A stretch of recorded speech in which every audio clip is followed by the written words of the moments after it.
से, तेरी ख्वाहिश है अब सब रहे मौन से, बात इतनी सी है कोई समझाइए, हमने झेले हैं दुनिया में फिरौन से। आखिर में डरना बंद करो। हुकूमत ये दिखाना चाहती है कि तुम्हारी चूड़ी टाइट कर रहे हैं इसलिए लोग खुश हो रहे हैं। एक तबका है ना जो इस बात पे खुश है कि तुम्हारी चूड़ी टाइट हो रही है। नहीं, डरना बंद करो। एक बुरा दौर आया है, टल जाएगा। वक्त का क्या है, एक दिन बदल जाएगा। बदल जाता है वक्त। और जो डराने की साजिशें लेके बैठे हैं उनसे बस इतना कह के जाता हूं कि मत समझना डराने से डर जाएंगे। मैंने कहा ना मैं वीर अब्दुल हमीद की सरजमीन पे खड़ा हूं, मैं ब्रिगेडियर उस्मान से लेकर के डॉक्टर मुख्तार अंसारी की सरजमीन पे खड़ा हूं, मैं राम उग्रा पांडे की सरजमीन पे खड़ा हूं। तो ये मिसरे पढ़ के जाता हूं कि मत समझना डराने से डर जाएंगे। खालिद अमीर साहब ने हमें चाय तक नहीं पिलाई है अभी, लेकिन आपको नाश्ता कराने जा रहे थे। ये कमाल है खालिद अमीर साहब का कि स्टेज पर चाय, अच्छा चाय नहीं पिलाई तो चलो ये काम तो ठीक ही किया, चाय वाला कोई मसला न रह जाए तो ज्यादा ठीक है। देखिए मैं तो आजकल एक काम करता हूं विश्व विजय भाई, तो राजनीतिक आदमी है, कभी कभी इस तरह की टिप्पणियां भी जरूरी है कि मैं कहीं किसी होटल पे, किसी ढाबे पे या किसी भी बच्चे को चाय ला करके सर्व करते हुए देखता हूं तो मैं कोशिश करता हूं कि उसे ले जाके किसी स्कूल में एडमिशन दिलाऊं ताकि वो आगे चल करके मुल्क का भविष्य ना खराब कर सके, वो पढ़े लिखे ताकि।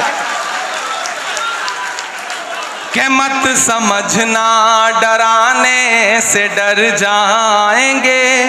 गाजीपुर के खून का जो उबाल है ना, जो इस मिट्टी का तेवर है ना, जो सरहदों की हिफाजत में खड़ा हुआ गाजीपुर का कोई भी लाल इस बात की परवाह नहीं करता कि सामने टैंक है या पैटर्न टैंक है या कौन है, वो अपनी जान की बाजी लगा करके भारत की सरहदों की हिफाजत करता है। मैं उस मिट्टी में खड़ा होकर के आखिर में आपको पुकारता हूं और ये मिसरे पढ़ता हूं, आपकी तालियों के शोर के साथ विदाई मांगता हूं कि मत समझना डराने से डर जाएंगे। अपनी बातें कहना सीखिए, पढ़िएगा तो अपनी बातें कहना भी सीखिएगा। कौन सी बात कहां कैसे कही जाती है ये सलीका हो तो हर बात सुनी जाती है। मैं जब आया मेंबर ऑफ पार्लियामेंट बनके तो मैं ओथ लेने गया तो मैंने हिंदी में शपथ ली। तो उस समय तत्कालीन उपराष्ट्रपति थे वेंकैया नायडू जी, उन्होंने मुझे बुलाया अपने चैम्बर में और बुला के मुझसे कहा कि मैंने बहुत दिन बाद किसी युवा को इतनी शुद्ध हिंदी बोलते हुए देखा। तो मैंने कहा सर मैं हिंदी साहित्य का विद्यार्थी हूं। तो वो और चौंके, बोले तुम तो शायर हो। मैंने कहा ये कितना खूबसूरत कॉम्बिनेशन है कि मैं इलाहाबाद विश्वविद्यालय में गंगा और जमुना के तट पर बैठ करके मैंने शायरी और कविता लिखनी सीखी है। जहां संगम होता है जो नदियों का, वहां पे साहित्य का संगम होता है। मैं उस मिट्टी से आया हूं, इसलिए इस सरकार की सारी खुराफातें समझता हूं और उसको इसी भाषा में जवाब देने का हुनर भी जानता हूं। एक दिन महिला सशक्तिकरण पे बात हो रही थी तो मैं खड़ा हुआ बोलने के लिए, तो मैंने कहा यत्र नार्यस्त पूज्यन्ते रमन्ते तत्र देवता। जब मैंने संस्कृत का सूत्र वाक्य सुनाया तो भाजपा के एक नेता बाद में मुझे सदन खत्म होने के बाद मिले, बोले इमरान आप संस्कृत का श्लोक सुना रहे हो। मैंने कहा इसमें कौन सा कमाल है भाई, मैं हिंदी साहित्य का पढ़ा हुआ हूं, अभी तो मैंने एक श्लोक सुनाया है। आपने महिलाओं के खिलाफ अत्याचार बंद नहीं किए तो और भी श्लोक सुनाऊंगा आपको। तो आपको शिक्षित इसलिए भी होना है कि दुनिया को समझने के लिए, पढ़ोगे नहीं तो कैसे आगे बढ़ोगे। इसलिए मेरी गुजारिश है भाइयों और खास तौर से युवा साथियों कि अपनी मंजिलें तय करो, पढ़ो और डरना बंद करो और हुकूमतों से ये कहो कि मत समझना डराने से डर जाएंगे।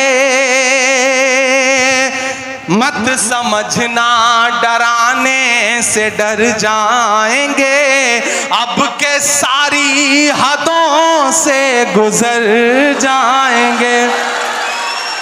तैयार रहना तालियां आप बजाने के लिए जो अगले दो मिसरे हैं उस पर। गाजीपुर की आवाम के लिए कहे गए मिसरे हैं वो कि मत समझना डराने से डर जाएंगे, अब के सारी हदों से गुजर जाएंगे, मौत के नाम का खौफ देता है क्यों।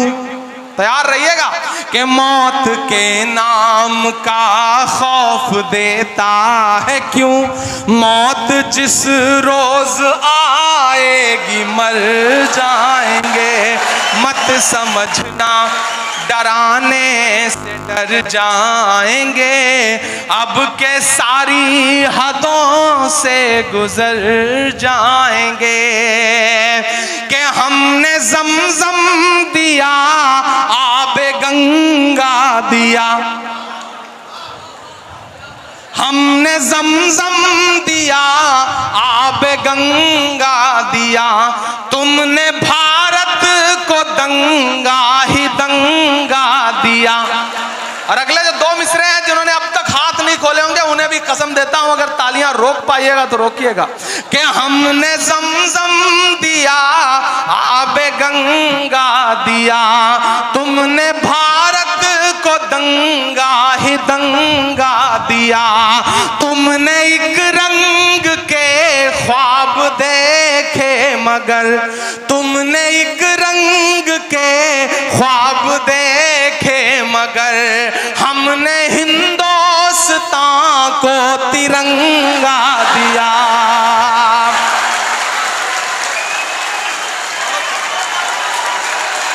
बहुत शुक्रिया।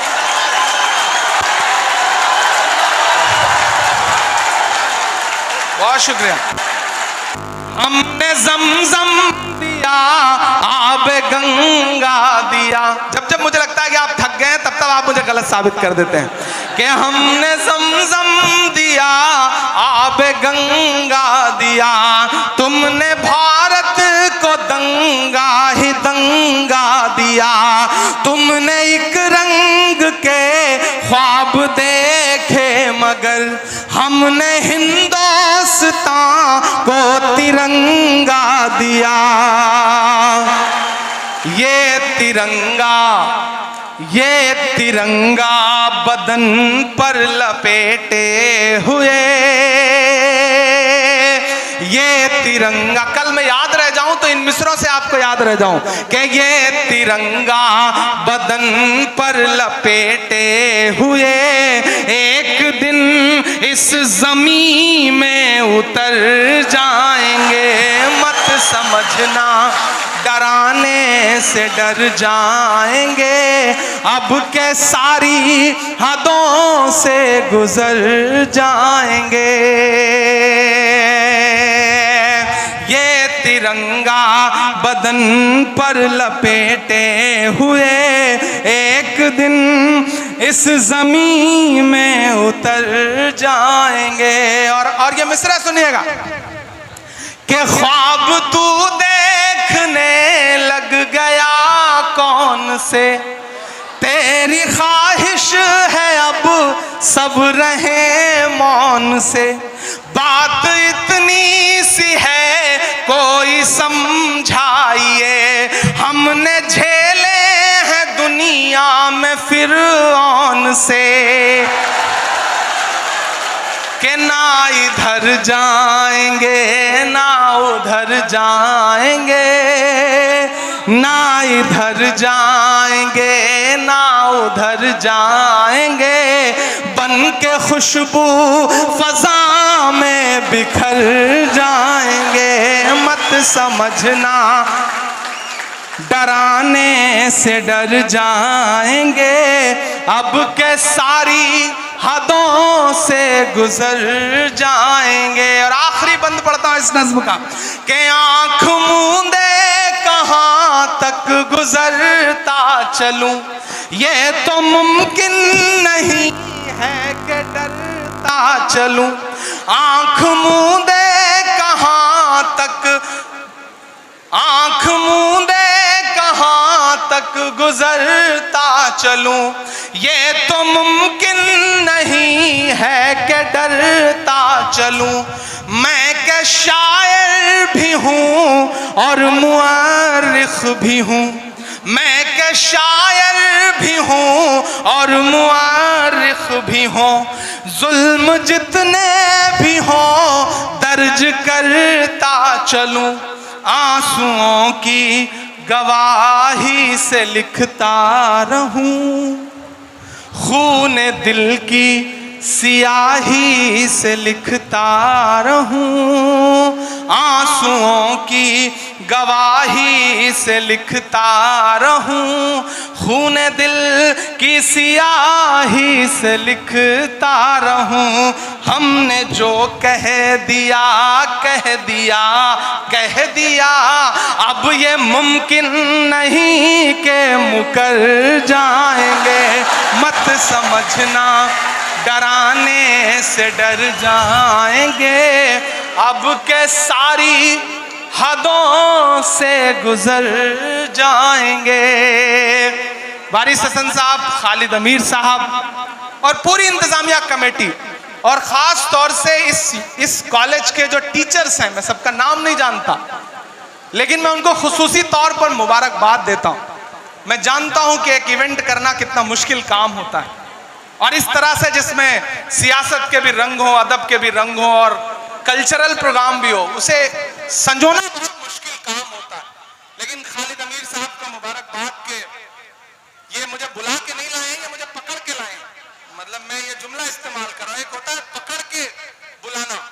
मैं लंदन था और दिन में 3 फोन इनके इस बात के आते थे कि आपकी फ्लाइट कब लैंड करेगी, आप देर ना कर दें, फ्लाइट डिले ना हो जाए। मैंने कहा इतना परेशान मत होइए, इंशाल्लाह गाजीपुर वालों से एक जज्बाती रिश्ता है तो मैं उस रिश्ते को निभाने के लिए जरूर पहुंचूंगा, चाहे जैसे पहुंचूं। मैं आपके बीच में हाजिर हुआ, यहाँ जो आवाम बैठी है और स्टूडेंट्स जो बैठे हैं उन सबका बहुत शुक्रिया अदा करता हूँ। मैं महाराष्ट्र से मेंबर ऑफ पार्लियामेंट हूँ, तो अपना बजट यहाँ कुछ नहीं दे सकता, ये मेरी एक मजबूरी है। अगर मैं उत्तर प्रदेश से मेंबर ऑफ पार्लियामेंट होता तो मेरी कोशिश होती तो मैं 1 साल का पूरा 5 करोड़ इस इंस्टीट्यूशन को दे देता। लेकिन मैं ये एक वादा आपसे खालिद अमीर साहब ये करता हूँ कि आप दिल्ली आइए, चूंकि मेरी कलम यहाँ के लिए फंड नहीं दे सकती, मैं सिर्फ महाराष्ट्र के लोगों को फंड दे सकता हूँ। लेकिन ऐसे कई राज्यसभा मेंबर ऑफ पार्लियामेंट हैं जो हमारे साथ उत्तर प्रदेश के हैं और हमारे साथ हैं, हम उनके कहीं काम आ जाते हैं, हम उनसे कोई काम ले लेंगे।